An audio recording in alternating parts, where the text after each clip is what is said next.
মেধাবীরা যদি আবার রাস্তায় নেমে আসে, শেখ হাসিনার পরিণতি আপনাদেরকে ভোগ করতে হবে, করুণ পরিণতি আপনাদেরকে ভোগ করতে হবে। অন্যথায় আপনাদের কি হবে সেটা আপনারা কল্পনাও করতে পারবেন না। দীর্ঘদিন যাবৎ বিসিএস কে কেন্দ্র করে আমাদের যে রেলি রিটার্ন এবং ভাইভা উত্তীর্ণ হয়ে আমরা রাস্তায় রাস্তায় ঘুরছি। আমাদের উদ্দেশ্য হচ্ছে যে রিপিট ক্যাডারগুলো, যে 45তম বিসিএসে শতাধিক রিপিট ক্যাডার, এই রিপিট ক্যাডারটা সংশোধন করে পুনরায় ফলাফল প্রকাশ করতে হবে, সম্পূরক ফলাফল, যেটা 44তম বিসিএসের জন্য 3বার পিএসসি সম্পূরক ফলাফল দেন, অথচ আমাদের জন্য একবারও দিতে ওনারা প্রস্তুত না। এটি একটি দ্বিচারিতা এবং স্পষ্ট বৈষম্য। আমরা এটার বিহিত চাই, সমাধান চাই। আমাদের প্রতি যে বৈষম্য করা হচ্ছে, এই বৈষম্য আমরা মেনে নেব না। আমরা প্রয়োজনে বুকের রক্ত দিয়ে এই বৈষম্য আমরা রুখে দেবো ইনশাআল্লাহ। এবং নন ক্যাডারে যে প্রধান শিক্ষকের যে পদগুলো ছিল সেগুলো প্রত্যাহার করা হয়েছে। অনৈতিকভাবে, অযাচিতভাবে, বিধি বহির্ভূতভাবে পিএসসি এই কাজটি করেছে।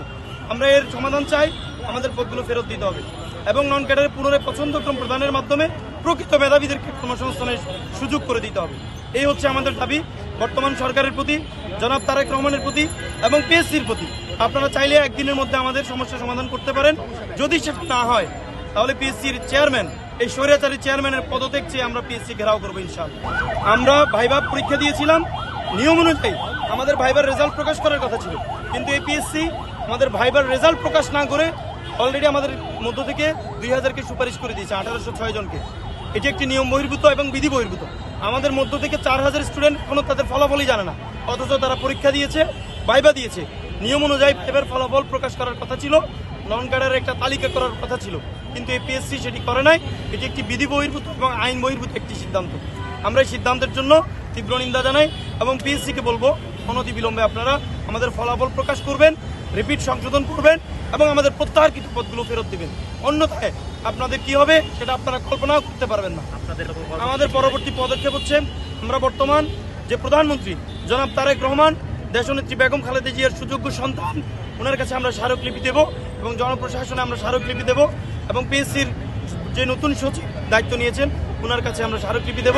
আমরা বলবো যে এখানে সিন্ডিকেট আছে, কিন্তু আমরা সেটি বলতে চাই না। সিন্ডিকেট আছে, সিন্ডিকেটের একটা দৌরাত্ম্য আছে, প্রত্যেকটা বিসিএসে আছে। আপনারা জানেন এটি একটি ওপেন সিক্রেট বিষয়, কিন্তু আমরা সেটি নিয়েও মন্তব্য করতে প্রস্তুত না। আমাদের বক্তব্য হচ্ছে এই 1800 জনের মধ্যে অলরেডি 300-র উপরে রিপিটেড ক্যাডার, যারা ইতিপূর্বে ক্যাডারের সুপারিশপ্রাপ্ত, তাহলে এই পদগুলো খালি থেকে যাবে, এই পদগুলো ফাঁকা থেকে যাবে, আর মেধাবীরা চাকরি বঞ্চিত হয়ে রাস্তায় ঘুরবে। এটি একটি রাষ্ট্রের সাথে, মেধার সাথে উপহাস। আমরা এটার তীব্র নিন্দা জানাই এবং অনুরোধ করব আপনারা এটা দ্রুত এটি সংশোধন করবেন। অন্যথায় মেধাবীরা যদি আবার রাস্তায় নেমে আসে, শেখ হাসিনার পরিণতি আপনাদেরকে ভোগ করতে হবে। 3 দফা হচ্ছে, প্রথম দফা রিপিট সংশোধন করা এবং হচ্ছে দ্বিতীয় দফা হচ্ছে আমাদের নন ক্যাডার প্রত্যাহারকৃত যে পদগুলো সেগুলো ফেরত দিতে হবে এবং হচ্ছে তৃতীয় দফা হচ্ছে আমাদের নন ক্যাডারের পুনরায় পছন্দক্রম প্রদানের মাধ্যমে প্রকৃত মেধাবীদেরকে চাকরি দিতে হবে। এটাই হচ্ছে আমাদের স্পষ্ট কথা।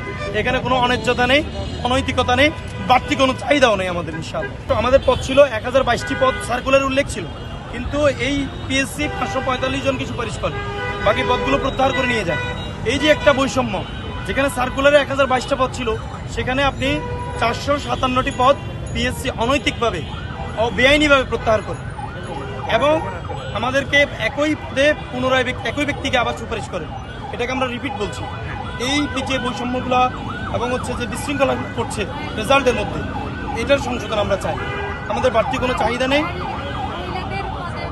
এবং এমনও ঘটনা ঘটছে, মহিলা যেই পদে মহিলা দরকার, শুধুমাত্র নারীদেরকে সুপারিশ করতে পারবে, সেখানে পুরুষদেরকে পিএসসি সুপারিশ করছে। এরকম বিচিত্র ঘটনায় পিএসসি করছে। এই হচ্ছে ঘটনা। আমরা বলবো যে পিএসসিকে এখান থেকে সরে আসতে, অন্যথায় করুণ পরিণতি আপনাদেরকে ভোগ করতে হবে। ধন্যবাদ।